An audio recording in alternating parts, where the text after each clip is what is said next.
Okay, thank you.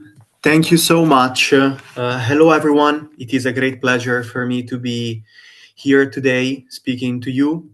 I am Dr. Gabriele Tancreda from the University of Genoa. I am a biologist. I have a master's degree in science of human nutrition.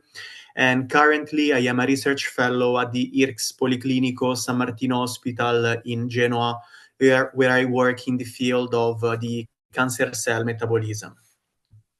So I'm going to share the screen.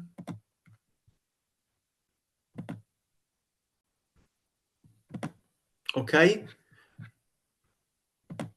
Okay, so my intervention today will be in regard of multiple sclerosis and women health, with a particular focus on the dietary intervention and bioactive molecules for neuroprotection and estrogenic modulation. So first of all, what is multiple sclerosis? Multiple sclerosis is the most common neuroinflammatory and neurodegenerative disease affecting the central nervous system, characterized by elevated oxidative stress, autoimmune processes, neuroinflammation, and demyelination. The etiology of this disease is just partially known. What we know from literature is that genetic vulnerability, low levels of vitamin D, the Epstein-Barr virus infection, and the use of tobacco all play a role in the onset of this disease, ultimately determining the demyelination. So very briefly, the pathophysiology of multiple sclerosis. So the onset of this disease is suggested to derive from the presentation of an unknown antigen via the mastohistocompatibility complex class 2 on antigen-presenting cells, so like the dendritic cells, the macrophages, and so on, that determine the activation of T cells and the process of inflammation. So autoreactive T cells then tend to bind antigen-presenting cells via two different proteins, which are integrin alpha-4 beta-1 and the protein BCAM, and in this way they are able to migrate and expand throughout the body. So autoreactive T cells, when they arrive at the blood-brain barrier level, they are able to release matrix metalloproteinase, in particular matrix metallo MMP2 and 9, and so to break down the blood-brain barrier and infiltrate in the central nervous system. At this level, autoreactive T cells differentiate in T helper 1 and T helper 2, and they are able to, in this way, exert the damage to the myelin. In particular, T helper 1 is responsible for the direct damage to the myelin sheath, while T helper 2 cells induce B cells to release antibody anti-myelin, and so determine the structural damages to the myelin, which has a very important role for the axonal function. So it has both a structural function and a metabolic function for neurons and axons. So why it is so important to talk about multiple sclerosis and women? This is because women from epidemiological studies present a higher incidence of multiple sclerosis compared to men, with a 3-to-1 ratio. And this is because women also tend to present a stronger innate and adaptive immune response, with a higher count of CD4 plus T lymphocyte proliferating T cells compared to men. Furthermore, there are gender differences from clinical evidences. There are gender differences in the progression and inflammatory activity between men and women. In fact, women tend to experience more frequent relapses, an earlier onset of the disease, and more inflammatory lesions compared to men.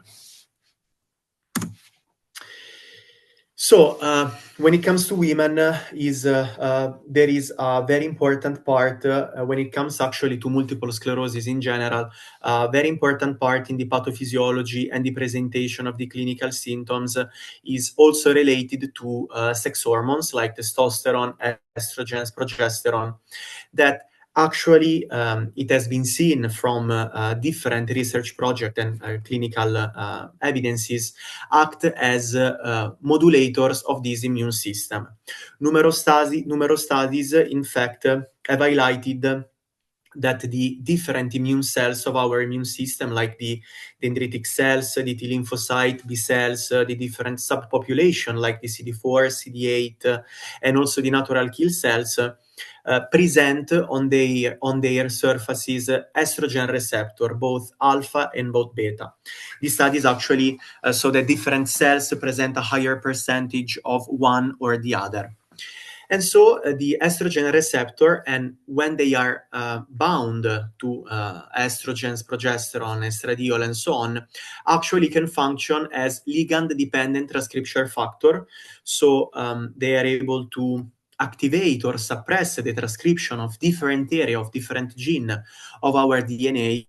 They are able to modulate the innate immunity and to regulate immune cells differentiation. So estrogens, by binding the estrogens receptor, have actually a direct and indirect effect on our immune system, proliferation of the immune cells, and the activity of the immune system itself. So this is also highlighted by the fact that the course of multiple sclerosis in women is deeply influenced by the various hormonal phases in women's life. So while during prepuberty there are no gender bias between men and women when it comes to multiple sclerosis symptoms, already during the menarche, and in particular the presentation in women's life, in the presentation, yes, of the menarche in women's life, correlate or with an earlier disease onset when there is an earlier menarche and increase multiple sclerosis risk, or also a later presentation of the menarche is correlated with a decrease in multiple sclerosis risk. Puberty also is a very interesting period in women's life with multiple sclerosis because the different levels of estrogens actually have a direct impact and effect on the immune system. In particular, high level of estrogens that are present during the follicular phase are able to positively modulate the levels of the T regulatory cells. So the T regulatory cells are a particular class of T cells that are able to maintain the self-tolerance and suppress autoreactive T cells. So they are able to modulate the autoimmune processes affecting the central nervous system in women.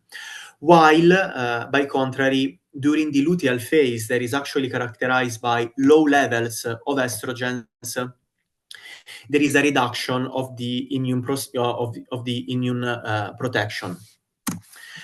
So pregnancy is probably the most interesting time when it comes to multiple sclerosis in women's life, because clinical evidences have highlighted how pregnancy has actually a protective role in women's life, a neuroprotective role.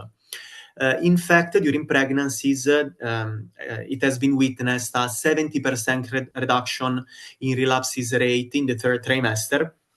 And this is suggested to be thanks to the elevated level of estriol, progesterone, and prolactin, which actually induce an immune tolerance and stimulate upregulation of the T regulatory cells. Furthermore, there is also an adjustment in cytokines and chemokines with a shift in the autoimmune process, with a tendency from a remission phase, and so with a shift also in the release of anti-inflammatory cytokines. Furthermore, during this period during pregnancies, there is released the human chorionic gonadotropin, which is an hormone that is produced by the trophoblast, that is able to modulate the dendritic activity, promote the release of anti-inflammatory pathways and cytokines like interleukin 10 from the cells. The postpartum period, the puerperium, is characterized by an hormonal drop. So during this period, there is again a notable rebound and the presentation of the clinical symptoms of multiple sclerosis, also due to the immune reconstitution. Menopause is a challenging period of time for women with multiple sclerosis. This is because there is a general worsening of the symptoms and disability, and also the overlap of the clinical presentation that are due to the progression of the disease, and also the overlap of the aging process. Furthermore, during this period, there is a phenomenon in women during menopause that is called the ovarian aging. That is associated with low anti-Mullerian hormone, which is actually has been seen associated with greater disability and gray matter loss. During this period, for women with menopause, it is usually suggested the hormones replace therapy that consists in the administration of different estrogens like 17-beta estradiol, 17-beta estradiol, estriol, etc. Because from clinical evidences has been seen that it actually might improve the quality of life and symptoms of women during this period. This is also because estrogens have actually and exert actually neuroprotective mechanism, and this is because as on immune cells, also neural cells present estrogen receptor. In particular, from different studies, what have emerged is that 17-beta estradiol, by binding estrogen receptor on a neural cell, is able to regulate the reactive gliosis and neuroinflammation, and so to downregulate pro-inflammatory pathways like the NF-κB, and so decrease the release of the tumor necrosis factor alpha, pro-inflammatory cytokines like interleukin 1b6, and also to downregulate the release of the matrix metalloproteinase 9. Furthermore, is able to upregulate neuroglobin via the estrogen receptor beta pathway, and this is particularly important because neuroglobin is a protein that is able to directly interact with mitochondria in neurons, and in particular with the cytochrome C, and at this level is able to exert antioxidative, anti-inflammatory, and anti-apoptotic activity. Furthermore, 17-beta estradiol is responsible to induce the release of neurotrophic factor like the nerve growth factor, the brain-derived neurotrophic factor, and so to improve neuronal survival, neuritic growth, and synaptic repair. And furthermore, is able to induce the synthesis and release of progesterone, and so to act in synergy with it, and so both acting and exerting neuroprotective mechanisms. So when it comes to bioactive molecules that are able to exert estrogenic function, so estrogenic modulation and neuroprotection, a particular interesting class of molecules are the phytoestrogens. Phytoestrogens are a class of molecules that have a structural are very similar in for their structure and activity to estrogens, and are also able to bind and activate with a lower affinity and binding energy the estrogen receptors. A particular class of phytoestrogens are the isoflavones, like formonatin and bioactive A, which are generally found are a particular class of polyphenol and phytoestrogens that are usually found in soy-derived food, tofu, legumes, cereal, and that are actually able to bind and activate the estrogen receptor, and in particular the estrogen receptor beta. So formonatin and bioactive A, when they undergo the metabolism transformation in the hepatic metabolism in our body, transform in diethane and geistein, which actually has been seen that have a higher estrogenic activity compared to the previous one. And in fact, diethane and geistein are particularly interesting because they are able to activate the estrogen receptor, have a positive impact on neuroinflammation, and also have a role in remyelination. As it can be seen in these two preclinical studies where animal model of multiple sclerosis have been employed, bioactive A in particular, compared to the control, has been observed to be able to maintain memory and cognitive function, to maintain muscle strength, and also to prevent neuronal degeneration and maintain the integrity of the structure of the brain. And also genistein has been observed to be able to upregulate the myelin-related gene expression and also to attenuate oligodendrocyte loss. And this is particularly important because oligodendrocyte are the main cells from our central nervous system that are responsible and competent to the synthesis of myelin. So when it comes to neuroprotection, one of the most interesting and promising bioactive molecules, in my opinion, is ubiquinone, also known as coenzyme Q10, which is a vitamin-like compound that is also found in the electron transfer chain, in the oxidative phosphorylation change in the mitochondria level. Which actually, as it can be seen in this clinical trial, exerted positive effect when it comes to the bioactive markers of multiple sclerosis.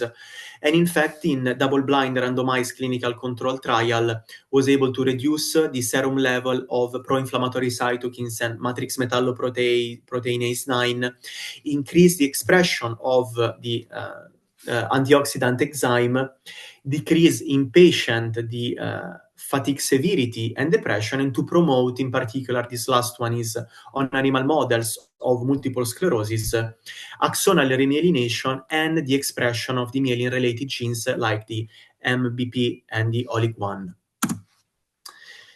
Also, two other important bioactive molecules that are also belonging to the polyphenol category are curcumin and ellagic acid. So curcumin is a widely studied bioactive molecule that has pleiotropic effect on the body. And in particular, when it comes to multiple sclerosis, in these two clinical trials, it was seen that was able to increase, in particular, the frequencies of different subclasses of the T regulatory cells that, as I said previously, are involved in the induce of self-tolerance of the immune system, increase anti-inflammatory cytokine, and restore the miRNA that are involved in the T regulatory cells and the function of the immune system. Another interesting compound is the ellagic acid that is found in numerous fruit, also present in everyday life and diet. In particular, in the first clinical trial, ellagic acid was given both to the control group and the intervention group at a dose of 180 milligrams per day for 12 weeks. And very interestingly, it was able to significantly decrease the scores of disability and depression, increase the serum level of serotonin and the brain-derived neurotrophic factor, decrease the serum level of the interferon gamma in cortisol, and to downregulate the iodogen expression disease implied in the catabolism of serotonin. So other natural compound of interest that I wanted to cite during this presentation that are actually able to exert a neuroprotective mechanism are carnosine, choline, and ginseng. In particular, all of these three have neuroprotective properties, are able to stabilize, to maintain the structure and the correct morphology and activity of mitochondria in neurons. And in particular, choline has been seen to promote remyelination in multiple sclerosis, and nowadays there are clinical evidences of the use of choline in other neurodegenerative disease, like, for example, the glaucoma. So, For the dietary intervention, I wanted to talk to you about the Mediterranean diet, which is probably the most studied diet all over the world, that is linked with neuroprotective, cancer protective, and cardiometabolic protective activity. It is a diet characterized by an elevated intake of water, cereal, legumes, vegetable, fruits, dairy, and less consume of red meat, alcohol, and simple sugar. And in particular, also, it is characterized by an elevated consumption of antioxidant. So different clinical trial and observational studies have highlighted a diet disability link when it comes to the adherence of the Mediterranean diet. And in particular, Mediterranean diet is linked to less objective disability in multiple sclerosis. And so the higher the adherence to this diet, the lower is the symptoms related to multiple sclerosis and severity.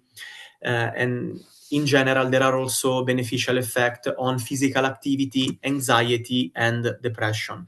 This is also suggested to be derived by the positive modulation of the fiber-rich food that are present in the Mediterranean diet.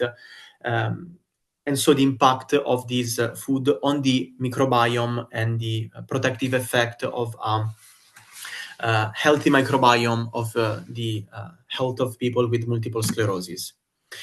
Also, I wanted to report this clinical trial, and also because it has a very important diet disability link. During this clinical trial, people with multiple sclerosis have been administered with a slightly modified Mediterranean diet, with the calorie coming from the daily calorie coming from for the 40% of fats, for the other 40% of carbohydrate, and for the 20% of protein.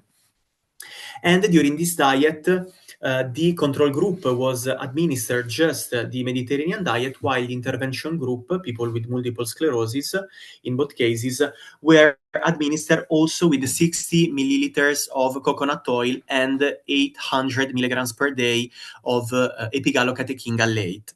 So after the period of the intervention, both group witnessed a reduction of the serum interleukin-6 level, which is a pro-inflammatory cytokines. And this is suggested to be thanks to the positive effect of the Mediterranean diet. That also induced a reduction of the BMI. So thanks to the addition of the BMI reduction and the Mediterranean diet, that we were able to downregulate pro-inflammatory cytokines. Furthermore, and this was just observed in the treatment group, so the one that was administered with coconut oil and epigallocatechin gallate, there was an improvement in the state of anxiety. And this is suggested to be thanks to the GABA-mediated inhibition of the epigallocatechin gallate and the reduction in the NMDA receptor activation via the ketone bodies that are whose production is enhanced by the lipid fraction of the diet and the coconut oil. Another important compound in everyday diet is vitamin D, which is a hormone-like compound that is found in everyday diet, and that is actually also produced by endogenous pathway in our body. This is particularly important because vitamin D, by its interaction with vitamin D receptor and the RXR, is able to determine the activation and transcription of the vitamin D response element, which are actually responsible and have immunomodulatory effect that are actually stronger in women thanks to a synergetic effect of estradiol. Vitamin D, in fact, has been seen to be able to reduce the CD4 plus T cell proliferation, upregulate the levels of the T regulatory cells, and stimulate the levels and production of cells responsible for the release of anti-inflammatory cytokines and decrease the release of the cells producing pro-inflammatory cytokines. Lastly, another dietary intervention that I wanted to cite to you during this presentation is the ketogenic diet, which is a diet protocol characterized by an elevated intake of fats. This diet in particular has been associated with neuroprotective effect, the reduction of pro-inflammatory cytokines, and general well-being of people who follow this diet for a short period of time. In particular, in this phase 2 study of ketogenic diet in relapses multiple sclerosis, the ketogenic diet was able to significantly reduce the BMI and induce a shift in body mass composition in favor of the fat-free mass. And just the reduction of the BMI is associated with improvements in biomarkers, serum biomarkers. There was also improvements in neurological measures, and this is also suggested to be thanks to the release of the hydroxybutyrate, which has neuroprotective properties at the central nervous system levels. And also there was an improvement of functional measure and the quality of life symptoms. There was also decrease in the leptin levels and an increase in the adiponectin, so an enhancement of anti-inflammatory pathway and effect. And also, which is very important, this diet protocol was safe and well tolerated by patient, and the only side effects witnessed from the 43% of patients were constipation, and in women 27% of them witnessed menstrual irregularities. To conclude about the dietary intervention, I wanted also to cite two particular supplements and also bioactive compounds that are present in everyday life and should be highly considered with people with multiple sclerosis, which is omega-3 fatty acid and vitamin C.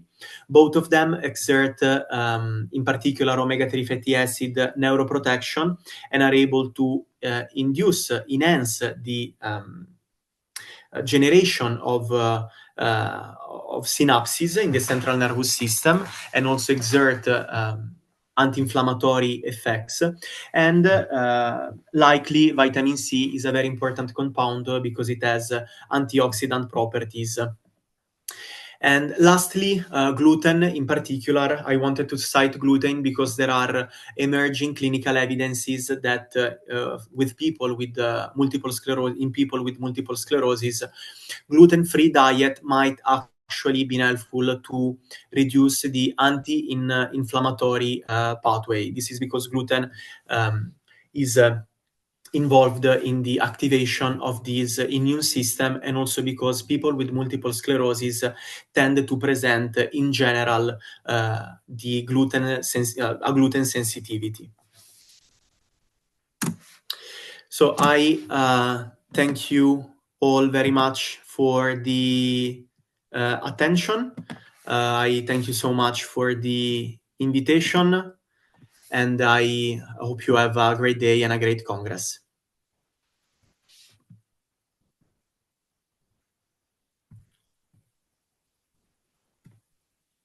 If you have any questions.